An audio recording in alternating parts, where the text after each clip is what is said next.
Olá, programa Transição, a visão espírita para o novo tempo, novamente com vocês.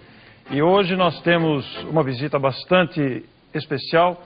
Estamos aqui com o Dr. Adão Nonato, psicólogo, muito conhecido pelos programas na rede Boa Nova de Rádio, advogado, e tem trazido uma contribuição importante para a expansão das ideias espíritas. Suas palavras iniciais, prezado Adão. É uma alegria imensa estar aqui, Orson, estar aqui, queridos telespectadores, nesse programa que tem trazido para o público espírita brasileiro uma contribuição fantástica. Deus permita que possamos também poder colaborar com alguma coisa. Adão, aproveitando toda a sua experiência, especialmente no trato com a psicologia, vamos falar sobre planejamento familiar.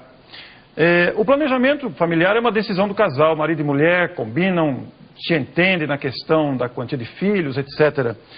Qual a orientação, Adão, da doutrina espírita com relação ao controle definitivo da natalidade, principalmente considerando a vasectomia ou a laqueadura de trompas, e esses contraceptivos definitivos, eles interferem na programação espiritual da família?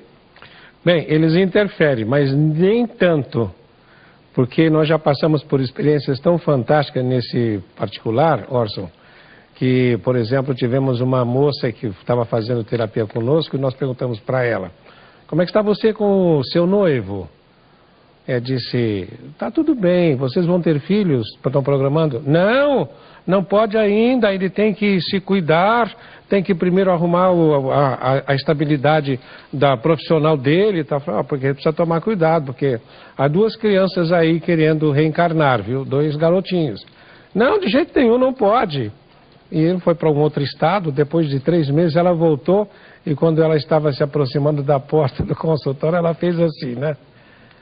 Ela disse: como é que foi possível? Eu uso contraceptivo, meu noivo usa camisinha e eu estou grávida. Então tem aquela brincadeira, tem uma piadinha, viu, Orson? Do bebê que nasceu dando risada e os médicos não sabiam por que ele riu, mas estava com a mãozinha fechada.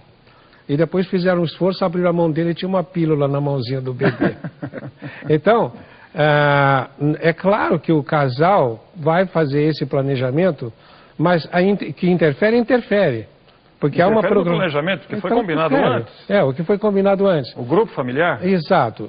Mas acontece que esse planejamento que é feito no plano espiritual não é uma coisa radical. Não é rígida. Não é rígida, porque acontece que se a pessoa se recusa a receber o filho de uma maneira, acaba recebendo de outra forma. Uma mãe que estava separada do marido, também cliente minha, estava separada do marido que tinha se casado com a secretária. E trabalhavam os 3 na mesma empresa, que a empresa era dela, a mãe. E o pai tinha tido um filho, ela já tinha 3 filhos, tinha tido um filho com essa secretária. E eu perguntei: como é que é a sua relação com esse filho? Ah, ele não sai da minha casa. A relação é muito mais comigo do que com a outra mãe. Veio por outra mãe. E pensa uma coisa, quando você teve o 3º filho, aconteceu alguma coisa, fiz laqueadura. E aí, Adão, a visão espírita da laqueadura propriamente, a espiritualidade, a providência divina respeita a decisão do casal, então, na vasectomia, na laqueadura? Respeita, mas há a lei. Aquilo que você semeia, isso mesmo terá de colher. É claro que faz uma coisa dessa, vai ter que lidar com a consequência. No caso, o bebê fez o papai se interessar por uma outra mulher porque ele tinha que ficar perto da mãe dele. Né? No plano espiritual. Então há um respeito, mas há todo o desdobramento próprio dessa atitude. Exatamente. Agora, Adão, nos relacionamentos entre pais e filhos, entre cônjuges, etc., como é que uma mãe lida com a ingratidão de um filho? Nós temos visto muitos casos de ingratidão de filhos para com seus pais, para que não haja ressentimento no futuro e até consequências espirituais. Porque às vezes isso gera revoltas dentro do grupo familiar. Como é que fica essa situação?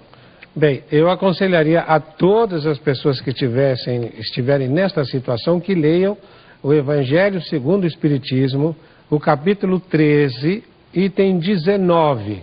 Está lá: benefícios pagos com a ingratidão. E há uma mensagem de um espírito protetor falando o que acontece nessa situação. Em primeiro lugar, Orson, quando uma mãe recebe um filho que vai ter todo esse problema, ela, antes de reencarnar, naquela reunião que eu digo que há no plano espiritual, como se houvesse uma reunião que é permanente, como se fosse greve de sindicato. Tá? Até hoje a reunião está acontecendo, de todo mundo. Tá? A reunião que cuidou da sua encarnação continua. O planejamento reencarnatório. Continua o planejamento reencarnatório e também a supervisão do desenvolvimento do planejamento.